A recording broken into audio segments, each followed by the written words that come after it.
Everyone, welcome to the Mayor's Table. Small businesses are the backbone of our country and certainly our community. On today's episode, we have representatives from the Enterprise Center at San Juan College who are here to offer their insight and resources that are made available to startups and to already established business owners. This is going to be a great episode for you. Stay tuned.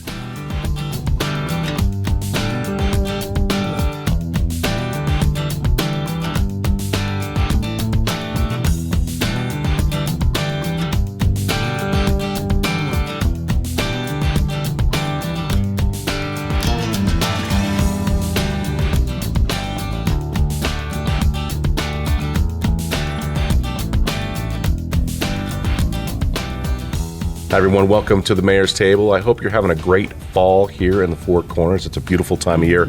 And with us today, we have some guests from San Juan College, but kind of an offshoot of San Juan College, but still tied into San Juan College. We have Carmen Martinez, who is our Director of Small Business Development, located at the Quality Center for Business. Yeah, we said it. And then with us is Martin Brady, who's the Director of Business Incubation and Acceleration Initiatives at the Enterprise Center. So thank you for both being here today. Thank you. Thank you. Lots of great resources are located in that building that we call the QCB. Yes. But two of those are obviously your all's specialty and providing resources for small business owners. And that could be somebody who's just wanting to start out and they have a business idea and they want to figure out how to make that plan work. And then also for businesses that are already currently operating. Having spent quite a bit of time in that building, there's a lot of different people in there I like to go hang out with. It's great to see kind of the variety and diversity of those businesses that are located in that area. And Carmen, I know you've been doing this for a very long time as far as small business development goes. Would you give us a little bit of your kind of background and history? Yes. So I first came to Farmington right out of college, Fort Lewis, and I was the... Go Skyhawks. Yes. Yeah. I know. We were different then, but yes, go Skyhawks. What were they then? The Pirates, I think. The Pirates? I think so. That's right. I don't even remember. Yeah, I may have knew that. Actually, I think that's wrong. That was high school. But when I first came to this community, I joined Animus Credit Union as their CFO. Oh, wow. And then I moved to the college as the business advisor for the Small Business Development Center. The building was brand new, the Quality Center for Business, which was a vision of Dr. Henderson. He wanted all the community facing resources, the business supports, to be located in one building so that when somebody who wanted to start a business or had a business and needed assistance, they could find us all in one place. So that's how that came to be. Yeah, what a great vision too, as a part of a community college that really is focused in on what those labor needs are, the workforce needs are, the business needs are for a community. So that's great, and it's located in a great location that actually faces, College Boulevard, so it's easy to get to, especially instead of going through campus trying to find it. Yes, people do get lost in the campus. So you've been there now 20? Almost 25, yes. In March it'll be 25 years. Yes. That's wonderful. Yes. Well, and thank you also for serving in the other roles that you play here in the community on different boards and things. We appreciate that very much. Wonderful. Mr. Brady, this is the best title I've ever had of somebody on the show, the Director of Business Incubation and Acceleration Initiatives. Give us a little bit about your background. Yeah, I have one of the longest business cards. You got to get an extra long business. That's right. It folds. That's right. So my background, I'm originally from Ireland. All right. And I'm a recent resident of San Juan County and Farmington. I moved here with my wife just over a year ago. Wonderful. From Virginia. All right. So most of my career in Virginia has been in consumer products, working for a small kitchen appliance company, Hamilton Beach. So my undergrad is in design, but then my career evolved to eventually leading the consumer marketing group, so dealing with really many of the consumer touch points, from product design to creative, advertising, branding, website, e-commerce, social media, digital marketing. But I always had an interest in startups and entrepreneurs and how they went about identifying what that opportunity was, but also the passion behind it, and also how they funded it, whether it's bootstrapped or seeking venture funding. Right. So that was always an area of interest for me. So it was really combining both of those I combine both of those experiences and background and interests in the position I have right now. Well, I think it's great that you're bringing some of that real world experience and all of those different facets that every business needs to have. I mean, from advertising and marketing to branding to customer service and consumer products. And Hamilton Beach is a very big company, so it's great to have that type of kind of, I would think, corporate training and leadership, and I think that's awesome. And then how did you find this opportunity here in New Mexico all the way from Virginia? Well, actually, my wife always had a dream to move out west. And she introduced me to this area about just over 4 years ago. So we were flying out here right when the COVID lockdowns just started. Yeah. So we did this road trip from Albuquerque to Grants, Gallup, Shiprock, Cortez, Durango, and we ended up in Farmington. And I remember I have this memory of Farmington, and all the restaurants were closed. But yeah, you could still pick up food. But going in the back door of Chili Pot to pick up food for the evening, but then they were working on the Main Street. So all Main Street was torn up. So it was fascinating to see when I came back again how beautiful that downtown area is. Indeed. And the investment. Well, good for you coming in at a very difficult time for this community and then getting that opportunity to come back and now be able to serve small business owners here in the area. And I'm really interested in, Martin, I want to kind of dig in with you. Tell us a little bit about the Enterprise Center and the services and resources that it provides. Well, the Enterprise Center, as you mentioned, we'll be celebrating our 25-year anniversary. Are we having a party? There will be a party. All right. And everybody's invited. Everybody's invited. There will be a party. So Enterprise Center, we are really set up to support individuals or small businesses. Individuals start their business and small businesses that are looking to grow. Okay. So it's really a combination of workshops, programming, but also connecting to resources and mentors to help those individuals or small businesses. There is an application process if you want to become a member of the Enterprise Center. Okay. So you go to the website, there's an application form, you fill that in, and then I typically sit down with the individual to understand more about their business, where they are on their business journey. And then I present a recommendation to an advisory committee for review and approval. So then when you become a member, then you still have access to all the resources, but there is a fee for that, which is the fee for the office spaces that we have available or the production-based spaces that we have available. But you do not need to be a member of the Enterprise Center to have access to those resources and services. So you can be a member of the Enterprise Center but not actually be housed in the center, right? Correct. Okay. So that's interesting to know. I don't think I knew that. And with with a membership, kind of the benefits of that is the resources that you provide, and maybe describe what those resources kind of entail.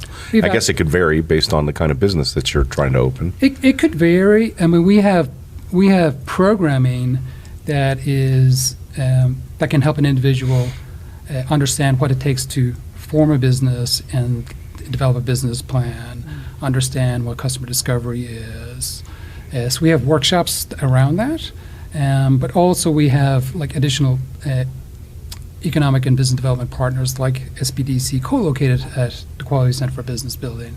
Farmington Chamber of Commerce is there, Forset is also located there, West is located there, New Mexico MEP is located there. So we have all these other economic and business development partners co-located, because part of it is we want to make sure we have an environment that whatever that individual's need is, whatever that business need is, we have those resources or services or contacts available at the Enterprise Center. Now, not all of the resources are available at Enterprise Center because we also have partnerships with other organizations. Okay. We have a partnership with the Arrowhead Center at NMSU. We run a number of programs with them, and one of them is a student-focused entrepreneurship program called Studio G. And then we have another program called AIBE, so American Indian Business Enterprise Program. So that is another, it's really a cohort-based system where we have individuals who join that program, Native American business owners or individuals who are looking to start their business, and it's more of a cohort base, so they run specific programming to help those members through. It's really a year-long program. So it's just another partnership that we have. I think that's great. And the incubators that you all provide, also kind of that space. And I know of a couple different businesses that have been through there. I've seen attorneys have space up there. I've seen manufacturers have space there. Accountants. So it's a wide variety, an opportunity for anybody, really. And I think we had mentioned before coming on the show, one of the goals that you had was to fill the Enterprise Center or the incubators. Correct. Because we have valuable. It's not just a valuable office space or production-based space. It is connecting those individuals and small businesses to those resources and services that we have. So yes, one of my goals was to fill the Enterprise Center, and I achieved that goal. So That's now awesome. I have a wait list, specifically a wait list for production-based space. So now I can pivot to working even more closely with the existing companies to help them move forward to graduate. Right. And that has its own challenges, because for some of these companies, especially if they have production-based space, is where do they move to? Right. So these companies, they're growing, they're scaling, so they're looking for a commercial, industrial, production-based space that could be 4,000 square feet or 5,000 square feet, and that can be a challenge in this area to connect those companies to Sure. then their next step in their business journey. So we need a business that starts up that builds manufacturing space. We know we need, at least from the city's perspective, when we get the opportunity sent up from the state for companies that are looking to move to our areas, that turnkey building, 100,000 square feet of manufacturing space for these real big Right. industrial components is a need. I know this is kind of off topic, but that is something we're trying to address as well as a city, and looking at potential an industrial park setting here, and I think it would be a big opportunity. Maybe the college would be interested in building some additional enterprise space in Well, that's that true. I mean, area. it is. You say it's off topic, but it is related. I mean, Sure, all sure. of this is related, but that communicates a challenge, because these companies are looking for 4,000, 5,000 square feet. They're not looking for 100,000 Sure, square feet. yeah. So there is again, if you look at the market, there is an opportunity in the marketplace. Yeah. And so I've started conversations with Forset and the city and the county to see if there's potential, and to trying to connect with commercial real estate agents and developers and Right. property owners, because I think there is an opportunity in the community to help support the next stage for companies that are already established, that are successful and sustainable, moving out of the Enterprise Center to give them the space to grow. Yeah. I agree that is a need in our community. I had one of our local CPAs reach out on Monday because one of his clients needed warehouse space. And he's Okay. like, okay, where would you send them? Right. How do we get them assistance in that? So it is needed Yeah. for everybody. Well, Carmen, for what you're doing and what you have done for 25 years and providing kind of small business owners, again, more resources, kind of tell us a little bit about what your focus is with those owners. Okay. Well, if it's okay with you, I'd kind of like to share Yeah. a little bit about the program. Please.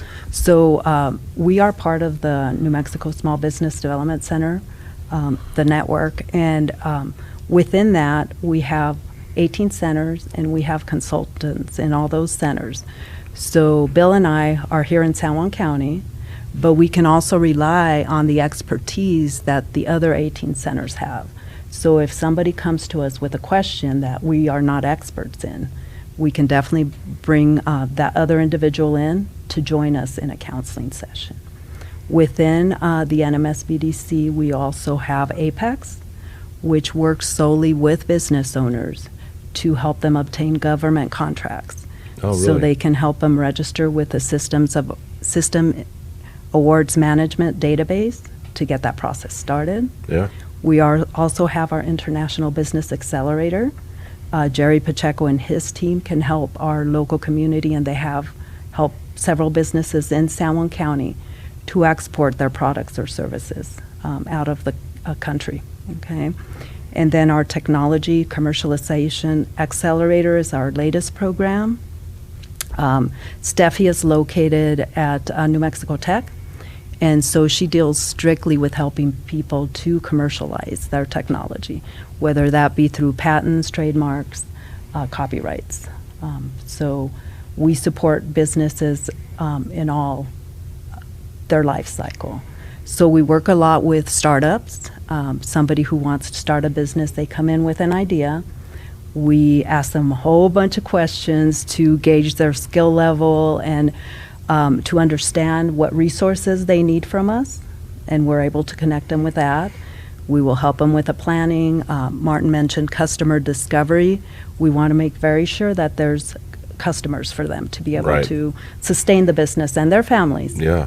and their employees once they get to that point. So, doing the cash flow projections, getting the loan that they need for that, and then to grow. Once we successfully get them to start, then to grow and expand. And for existing business owners out there, we also can help them transition out of a business so that they get the most value when they're going to sell the business, because it's a preparation process. People don't realize that it takes about 5 years to prepare a business to exit if you're going to do that. So if I wanted to sell my business, it's a average of 5-year process to get through that. Right. Interesting. Yes, to make sure that the value's there. Okay. Okay. So we do a lot of different things, marketing, payroll. So ours is a lot of hand-holding with the business owner. And we take the time to do that, my team and I. Well, it's a big endeavor. And I think a lot of people want to open up their own business. I have thought about it many, many, many times. And my experience was really stepping into a franchise insurance agency, Farmers Insurance, many years ago, which kind of helped make it a turnkey operation for me, a business model that was defined, customer base that was there. We had to grow it, but it was a product that everybody needs. And so that makes it much easier to do that. Somebody coming in with another idea, helping them understand who are your clientele going to be, and is there enough of them to sustain what you need to do. That's a really important conversation. So I would imagine in both of your areas, you're having some real life conversations with folks that say, let's talk about the realities of this. I love your idea and I love your enthusiasm, but there are some basic foundationary components that we need to have aligned, at least from our point of view. Right. And I'm sure I wonder what that percentage looks like of the number of people who walk in and say, this is what I want to do, how many follow through and are able to actually achieve it. It's a pretty, right? It's got to be a small number. Yeah, it's a small number. Yeah. But we have success stories. Oh, I know definitely. both of you have success stories within your agencies. I don't know, I didn't ask you about this prior, if we could even mention any of those companies per se, but that's why you're there. And clearly we've had success, and we want to see more of that. But from a community standpoint, innovation is critical, whether it's in the workforce, whether it's the businesses that are being offered. What do you see here locally, areas, maybe niches, things that you all would like to see people move into, and you have obviously those resources to help them out? Is there anything that kind of comes to mind? Kind of put you on the spot. A steak restaurant. A steak restaurant. well, Bobby Kaiser, we want a steak restaurant here in the city of Farmington. Would love somebody to step up to the plate. Well, we talked earlier. Restaurant business is super challenging. Yes. And I'm new to Farmington, so I was quite amazed at how many fast food type restaurants and convenience restaurants and drive-through restaurants there are. But the more I understand about the community, I was looking at some statistics. I think it's upwards of 80% of the population commute, and I think 70% of those maybe commute alone.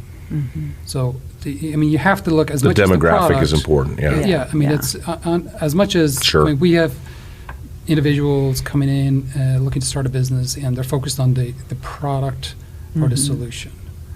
And that's part of the conversations. It can be overwhelming in terms of questions that I may ask, or Carmen or Bill may ask, but you don't want to overwhelm an individual with all these questions, because part of that is the hand-holding. Help them move 1 or 2 steps forward in that next day or the next week. That's really the key step, to keep that momentum going. Start the momentum, but also keep it going. But when it comes to industries, I would love more culinary options here, but understanding more about the community, what I've heard is The community goes to Durango for restaurants, and Durango comes to here for retail. But you have to understand the market. Sure. It's key understanding, as much as understand the problem first, but understand at customer discovery, who is that market. Right. And I would say this, sorry, Carmen, I would say this too. I use Durango really as a part of our local economy. I mean, we are Yes. local economy. If I go to Denver to go see my brother, he lives in Littleton. My sister lives in Thornton. That's a 45-minute drive to get from one place to the other Yeah. place. So it's just awesome that we have within our community the different options that are made available in that Right. tiny little mountain tourism town Yeah. where the Skyhawks are. Yeah. Yes, Yeah, now you know. yeah. Yeah, and for me, I guess I would love to see growth in our manufacturing sector because that will grow our economy. You know, I agree with retail that. and service is wonderful, and it has sustained us all these years. We need those target economic-based jobs. Right. That's what helped drive the service industries. Is those $100,000 a year jobs that that we've kind of been battling with over the years when we've seen ConocoPhillips and the like kind of move their headquarters or out of these areas. It's a big challenge. But manufacturing, I think I agree, because then it opens up a number of other different businesses that are built around that would help Right. support it. And San Juan County, of course, is working to bring railroad to this area, which I think would be a big boom for us and provide some long-term sustainable jobs and an opportunity to get products here elsewhere throughout the country and vice versa. Have you all been involved in any of those conversations regarding the railroad and the benefits of that? And I'm not sure if the county had approached or not. Or Yeah, I've been involved, but I've seen some of the presentations. Yeah. Yeah, me too. that's a big one. You got to It have is. I the mean, BHAGs, the big, hairy, audacious goals. I know. Yeah, and that's I'm one of them. looking forward to the day. But it would make you all busier because it would Yes. bring entrepreneurs to the table saying, "Hey, I want to take advantage of this.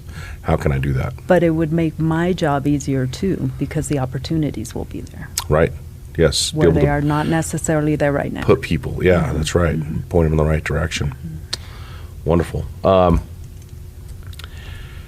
As far as kind of the key challenges facing entrepreneurs here in San Juan County, what would those challenges? How would you define those challenges, and how are we trying to overcome them with what you all do? So for me, there has been a big shift since our major industry. You know, we can't really rely on oil and gas that much anymore. I remember the day. But we still do, Carmen. We and do. we will no. be for a long time. Yes. No, what I But mean. to the level. What I right. mean by that is for customer base. Yeah. Because I remember the day when anybody could come in and say, "Hey, I want to start a service company." You know, there Water were, trucks. Oh yeah, there Yeah. was a ton of opportunity out there. All right, let's get all the basics done. Go. You know, and now we really have to do all our homework, all our due diligence, make sure that there is going to be enough of that pie to Sure. split for the new person. And let's Yeah. talk about insurance for those kind of companies nowadays. Yeah, this is true. It is a wild and Yeah. woolly world out there Yeah. for anybody wanting to operate in that Right. field. Yeah. And Anyways. So the people coming in maybe had a really, really high paying job. Now they don't. And so they're not able to get the financing that they would have been able to get Sure. prior to this. So that's another challenge. Not that that financing isn't available, they just don't qualify as easily, Right.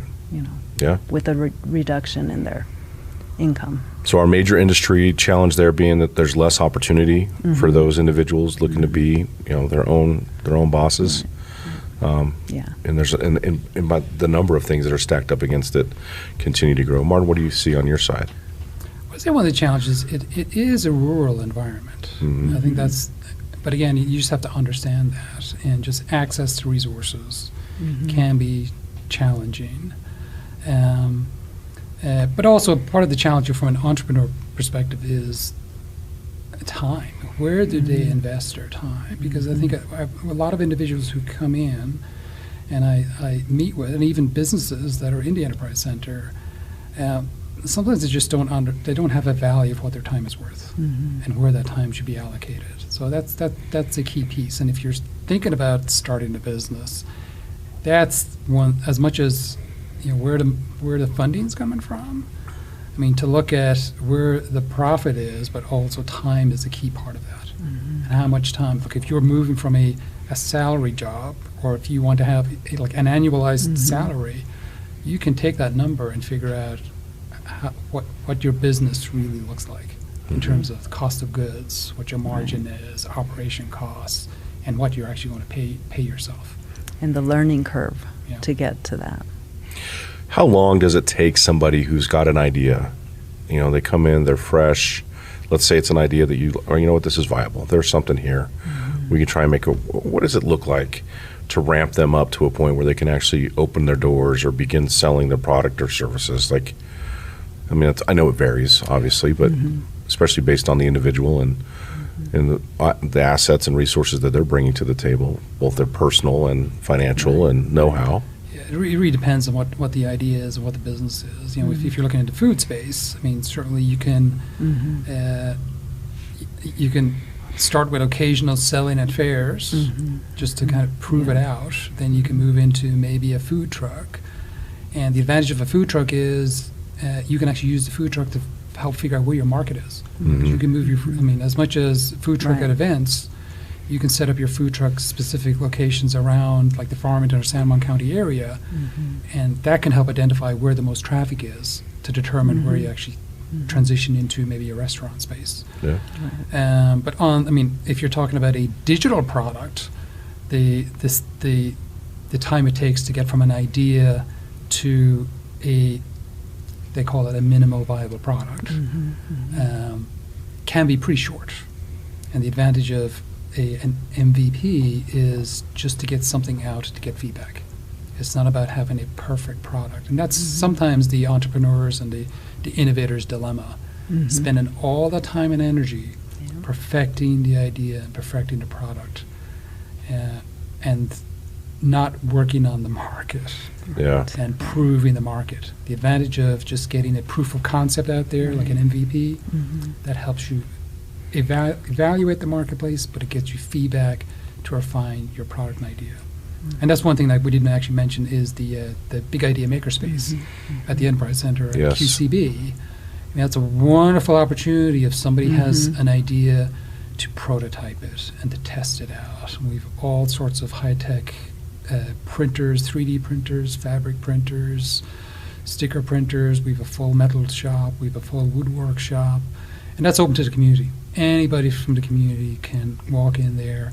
And what our goal is to teach you how to use the equipment. So we're transferring knowledge, so when you come back in again, you can use that yourself. And there's always more than one way to make an idea a reality. And we have wonderful makerspace technicians there who can help you with that.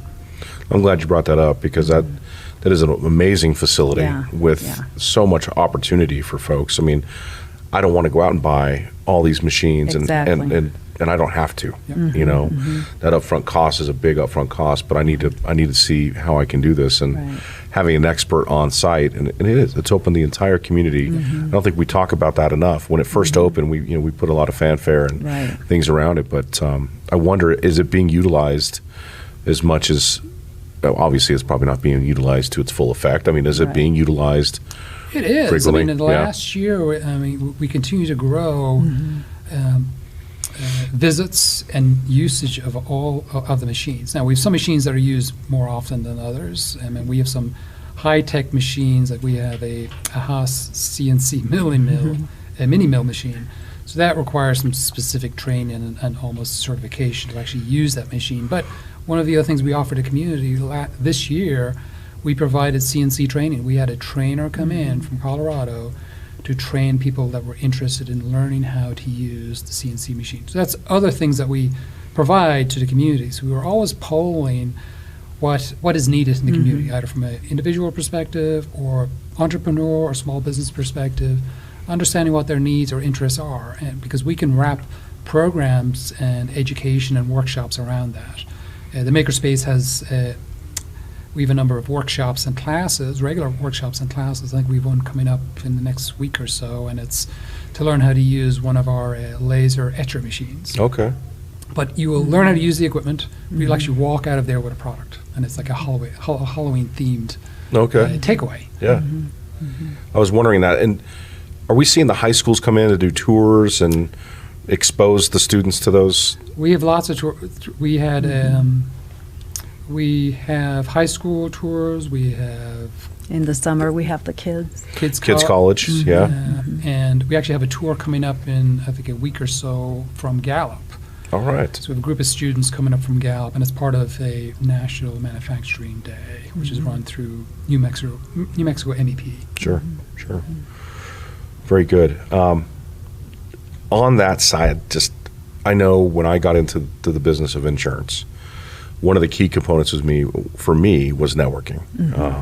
There's just so much value in networking, and when folks come in and they're talking about their idea, we're talking about their business plan, we're talking about the demographics, the numbers, things that are associated with how they're going to make this work. Talk about the partnerships and the networking components that you all try and put out there for them. Okay. So I definitely tout the Farmington Chamber of Commerce, Oh, yeah. Because they do offer networking events. And a lot of the workshops that we offer, we find that the students that attend those, they bond and they're able to then have those relationships with those business owners. Sure. Because they will find they have similar challenges, or somebody can share with them, okay, I had that, but this is how I resolved it. And so they count on each other after that. So business owners are resilient, and they always want to help each other. So I think just the networking opportunities. And then you have do you want to talk about your coffee? My coffee. You have coffee. So I have a regular open house event. Okay. First Friday of every month. Drop by the Enterprise Center between 9 and 10:30. And we call it a Fresh Startup Friday.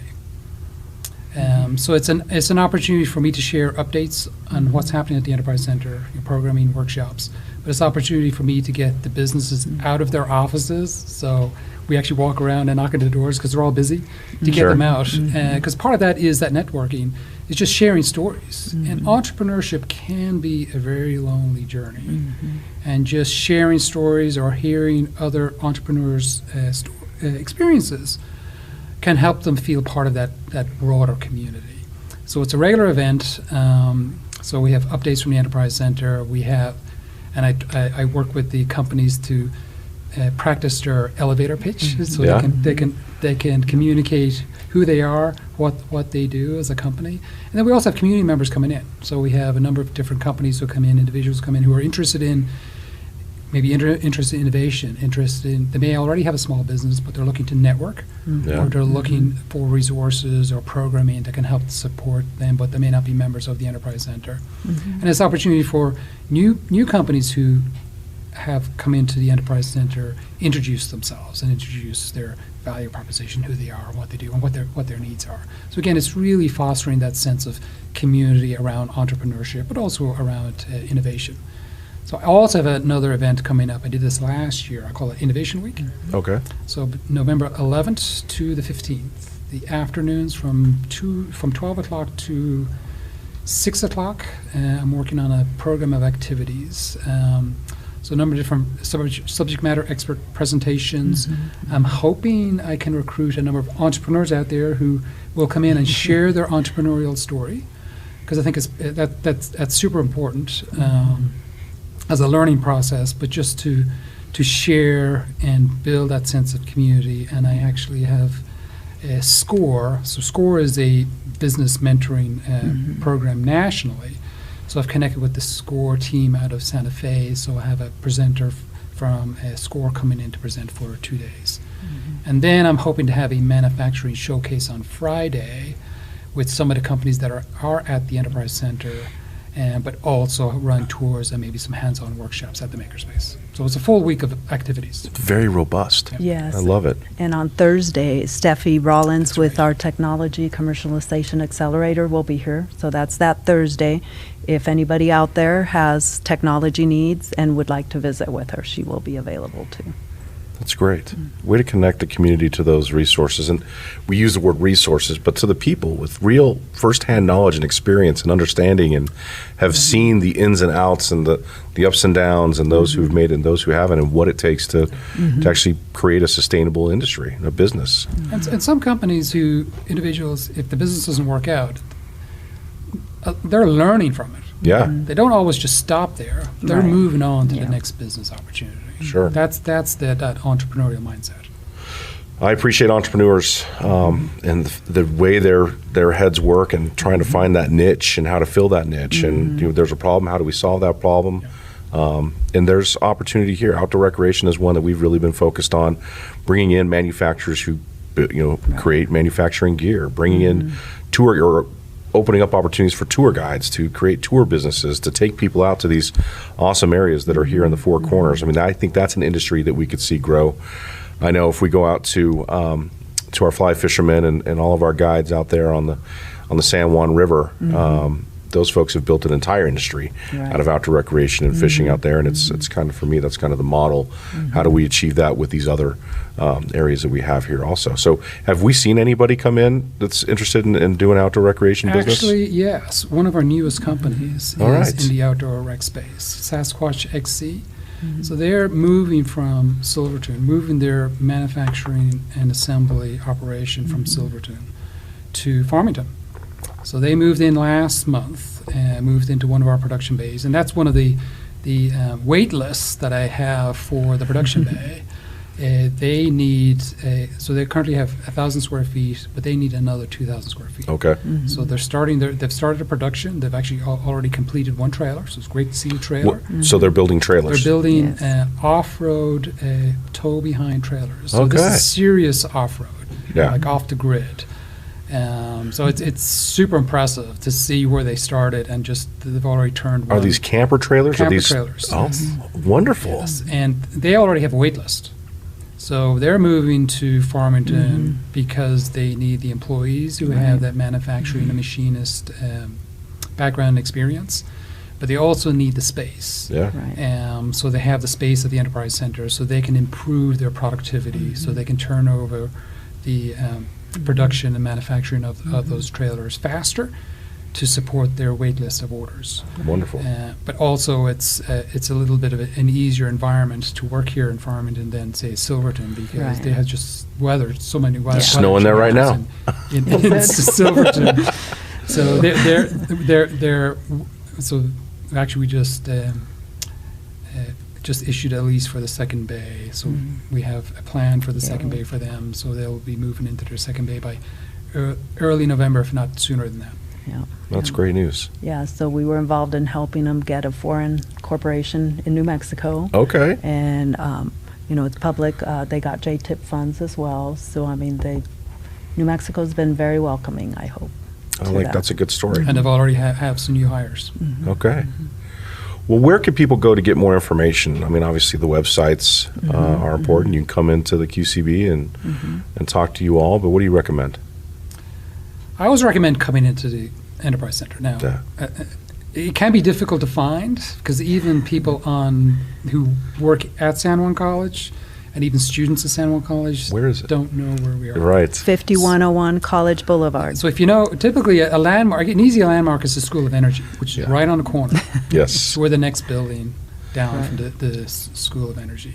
But I would suggest, certainly email Enterprise Center at sanjuancollege.edu. Okay. Or SBDC at sanjuancollege.edu. Great emails. I'd recommend you follow us on Facebook because that's a great source.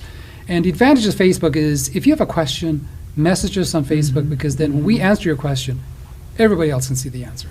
Yeah. So again, it's about transferring that knowledge, transferring that information. But it's also a good opportunity for us to share with our community. And we're always looking to build those stronger relationships, whether it is in social media, whether it's through email, but everybody gets so many emails. Are you really looking at them? But in a rural community, face-to-face is super important. So I would always recommend face-to-face. So we're always open. So drop by the Enterprise Center. We're always there. You can drop by the Makerspace, Big Idea Makerspace, any day for a tour, because that's what we find the most valuable. Because then we get to understand what your needs are and how we can help you. Right. And connect you to the resource that you need. Sure. Any final advice you'd give to individuals who are looking to go out on their own and take their knowledge and experience and expertise and build something from it? Any final advice? Just take the first step. Reach out for guidance. I know that is really hard to do, to ask for help, Right. but that's what we're there for. and we can guide you through the whole process, including databases. We have IBIS World industry reports. We have Data Axle. We have a lot of resources that can assist you in making that decision. So you're not on your own. Yeah. So take the first step and reach out. That's what we're there for, is to help you. Yeah, I would say be comfortable with risk. I mean, that's a key part. Mm-hmm. And don't be afraid of making a mistake. Mm-hmm. Because if you're making a mistake, you're learning something. And that's the entrepreneur journey. It's learning. It's a learning process. Yeah. Being adaptable, flexible. And that builds resilience Yeah. from an individual perspective, but also builds resilience from a community perspective. Not every idea is going to stick. And there's very certain niches in every community, whatever that community looks like, whether it's an online community, it's a foreign, whatever the case may be. But certainly failure always leads to a good experience of what do I need to do it right the next time. And, well, it's great. Martin and Carmen, thank you for taking the time out of your busy day and joining us and providing an education for individuals out there. If you're looking for an opportunity and to open up your own business, take your expertise, your experiences, whatever they may be, and put them into a business plan, this is the place you need to go first. Come to the QCB, check out what's going on at the Enterprise Center and at the Small Business Development Center, and get with these folks who truly are there for you. That's what you're here for, and that's what they're paid to do. And we would love to see your business be an exceptional business that has long-term sustainability here in Farmington, New Mexico. So thank you all for joining us today. We hope you've learned a lot, and go check out things happening at Enterprise Center and SBD.